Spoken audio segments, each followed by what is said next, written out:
As young people work out who they are, separate to, yet connected with their family of origin, conformity presents as a really big issue. Conforming to an accepted social or moral code is not a bad thing.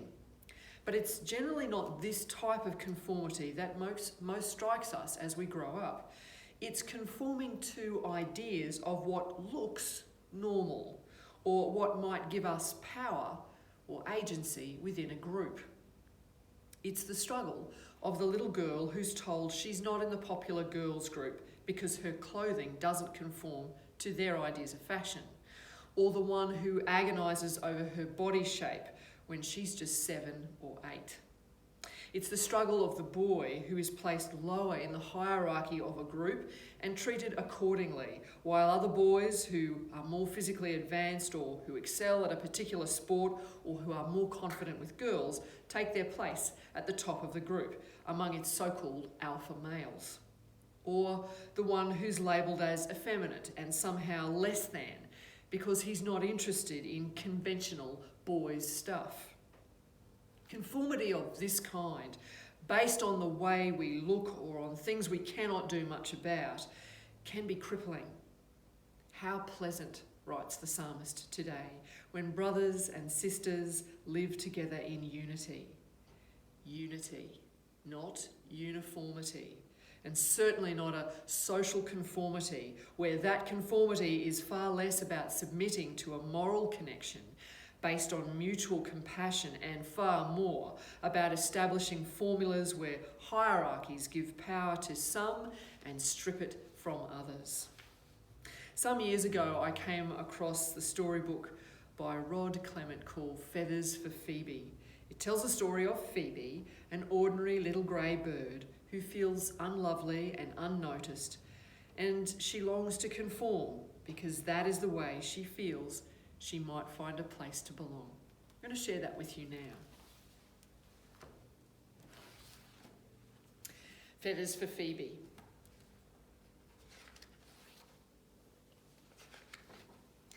Phoebe was small and grey, and she didn't like it, not one little bit. I want to be noticed. I want to stand out in a crowd. I want to look like you, Phoebe told Zelda. Of course you do, Zelda replied. Zelda was beautiful. Zelda was talented. Zelda was famous. Zelda ran the most popular beauty salon in the forest. Where do I start? Asked Phoebe. At the top, darling, always at the top. You need a crest, a brand new crest, something bright, something big, something marvellous. Here, have a look at the samples and tell me what you like. No, maybe, no, maybe, no. Yes, said Phoebe. Marvellous, said Zelda. Marvellous, marvellous. No one's ever asked me for this one before. Wow, said Phoebe. Wow, said Zelda. So much colour. Determined to show off her new look, Phoebe flew backwards and forwards through the busiest part of the forest, but no one stopped to stare. I need something more, thought Phoebe. Darling, darling, darling, the crest is a start, but it's not enough. You need a tail, Zelda exclaimed. Something long, something elegant. You decide. No, maybe, no. Yes, said Phoebe. Beautiful, darling. It'll go perfectly with your new crest. Phoebe's new tail did go perfectly with her new crest, but it did not go perfectly with anything else. It was so long she could barely get off the ground. The only heads she turned were the ones she whacked as she flew by. I need something else to set off the tail, said Phoebe. Of course you do. You need wings, said Zelda. The choice was huge. Take your time, darling. Wings are everything, everything. No, maybe. Yes, said Phoebe. Wonderful, wonderful, wonderful, said Zelda. With these wings, you will shine like the morning sun. Phoebe's new wings looked stunning. It was just a pity she couldn't use them. "No flying, darling," said Zelda. "They're just for show. From now on, you walk." Walking wasn't easy. It was difficult to turn or lift her head, and down on the forest floor she wasn't sure if anyone saw her at all. "It's your chest and back," said Zelda. "The grey cannot stay. It has got to go."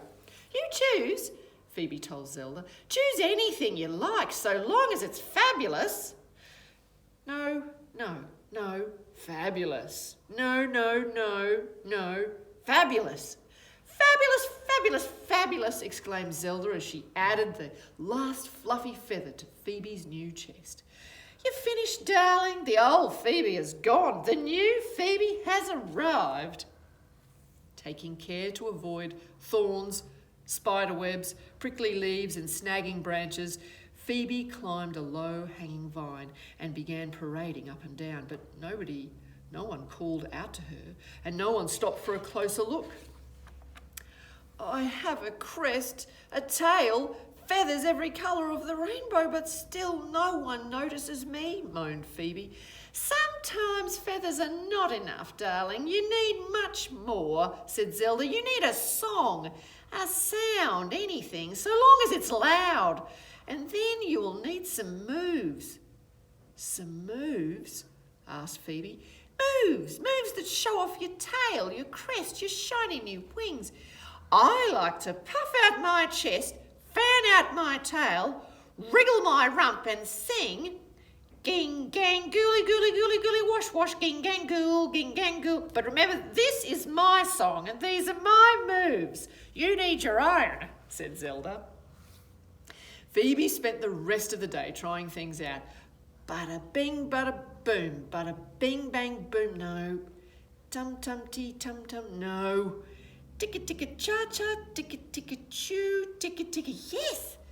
Then she tried prancing and dancing, whirling and twirling, nodding and bobbing until finally she came up with the perfect moves for the perfect grooves. The all-new, singing, dancing Phoebe was now ready to show herself to the world. Very slowly and very carefully, Phoebe climbed to the top of the tallest tree. She stood on one leg, shook her tail, flicked up her crest, slowly flapped her wings and began to sing. Ticka ticka cha cha, ticka ticka choo, ticka ticka cha. No one noticed. Ticka ticka cha cha, ticka ticka choo. Still, no one noticed. Ticka tick. Phoebe's claw slipped off the branch. Clunk! Her head hit a vine, ripping off her new crest. Crash! She fell through an old hawk's nest, pulling off her new wings. Thunk! She collided with a sleeping lizard, which yanked off her new tail. Thud! Phoebe landed smack bang on top of another bird. They stood up, a little dazed and a little dusty. Two birds, no fancy crests, no shiny wings, no long, elegant tails, just two small, grey birds. "Sorry," said Phoebe. "I fell." "I know. I caught you," said the other small grey bird. You did," said Phoebe. "Sort of." "I'm glad," said the other small grey bird. "So am I," said Phoebe. "Wow," said the other small grey bird. "You sure know how to get noticed." And that is Feathers for Phoebe.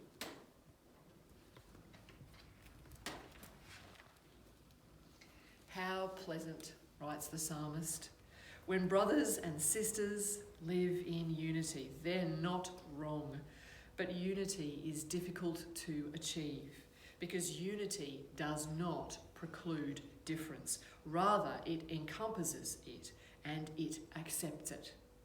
Look at Joseph and his brothers in Genesis 45. The story has a complex history. Joseph is sold by his brothers into slavery, as we saw in last week's reading. But this week there is reconciliation. The sons of Israel have matured. They are family men with an aged parent, and they have a need for food in a famine that has driven them to a land where it is hoped that their differences will be overlooked and they will get the food that they need.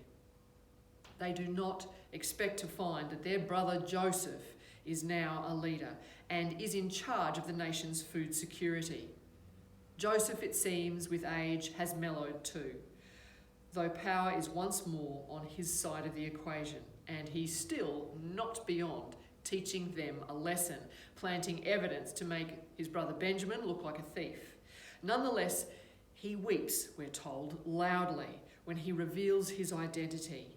"Come closer to me," he says to his brothers, and they came closer. And he said, "I am your brother Joseph, whom you sold into Egypt. And now do not be distressed or angry with yourselves because you sold me here, for God sent me before you to preserve life." In these words, Joseph explains that God has shown him the reason for all past hardships and forgiven. They move to Egypt, where their security is assured. Their differences don't matter anymore. They are unified in a common purpose to live, indeed to flourish. In the gospel today, we see further challenges to the concept of unity. Jesus begins by laying out a critique of the rules to which the religious and legal leadership of his day seem firmly wedded. The unbending nature of these rules, in this case about the washing of hands, requires a high degree of conformity. Not to conform is to exist outside community. Yet Jesus speaks strongly against such conformity.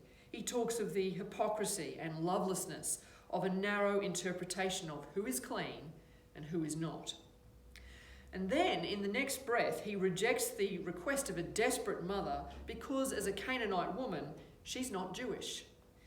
I know a range of scholarship exists dealing with the latter part of this story today because it seems not entirely in character with a Saviour who makes the Samaritan the hero of a parable.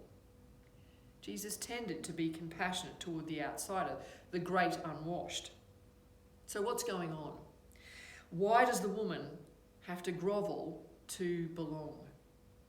One commentary suggests that there is something of a contrast here that is deliberate.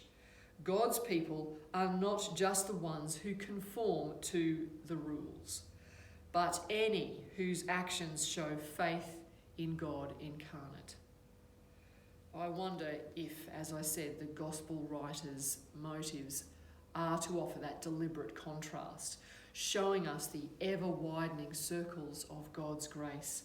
Unity in God is not limited to conforming to rules or being born to a certain group.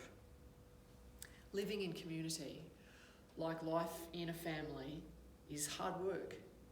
It is good to live in unity, but perhaps we do not examine what it requires, swapping it easily for conformity or uniformity.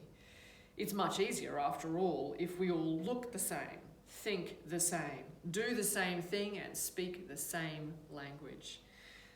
But it is love that is the heart and soul and nature of God, and so it should be the heart and soul and nature of humanity. Love is difficult, precisely because it isn't self-centered and it celebrates unity, a coming together because of and in spite of our differences to be God's various children.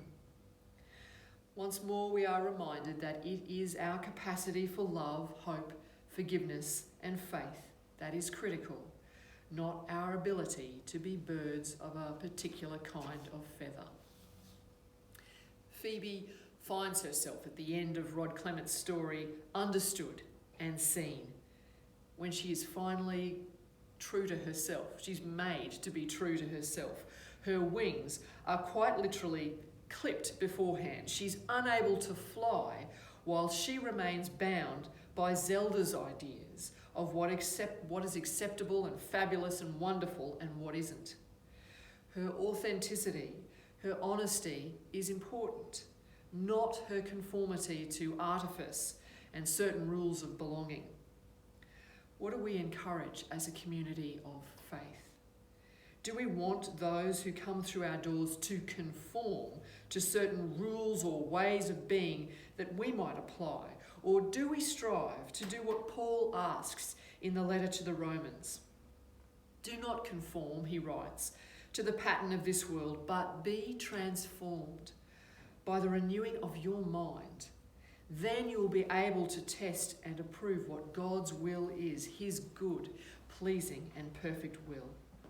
May we be transformed daily by God's grace, so that we too might live in unity as brothers and sisters, children of the living and loving God,